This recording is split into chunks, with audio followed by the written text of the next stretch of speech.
This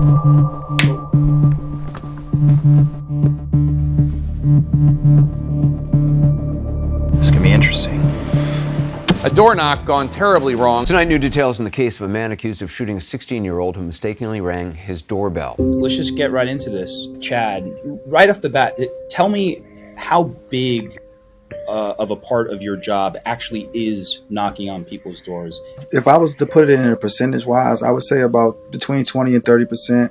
A lot of realtors choose not to do it because of situations. And as soon as I knock on the door, I always step off the porch or try to give at least 6 feet between the doorstep and myself. No, it's interesting to hear you do that. We do the exact same thing. And really the key for me is I want to be able to look to my left and look to my right and see that I have space to potentially jump out of the way if somebody comes out with a gun. I try to be as loud as I can. Like, hey, delivery, good morning, good afternoon, good evening, delivery, from the bottom of the stairs.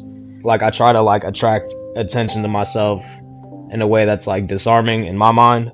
Yeah, you're just trying to let them know that if you see someone walking up in the next few seconds, I come in peace.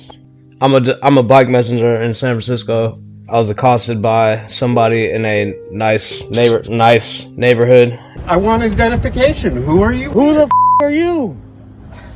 Why do you think that I have to answer your questions? Don't think I don't know why you came over here and stopped me. Because you think I belong in another neighborhood, right? At first he was going to call the cops because he thought I was stealing packages. And then after I pressed him back a little bit, he said that I was being threatening and that I was scaring him. A lot of these people say they do feel unsafe and they do feel like they perceive somebody as a threat. But if you perceive somebody as a threat, why not just call the police? Why not let them? I mean, that's what we paid them for, right?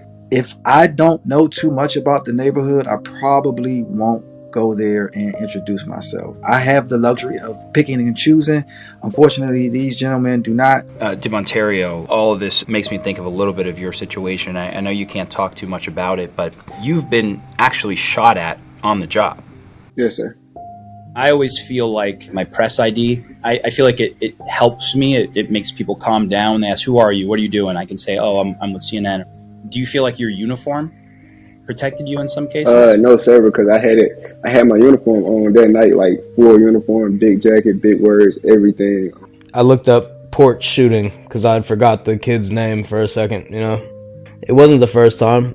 How do you teach your kid, don't make a mistake, don't knock on the door, don't deliver a package, don't look the way you look? What are you supposed to tell them, We've gotten to a place where it's shoot first and ask questions later. That's just a terrible place that we're headed in.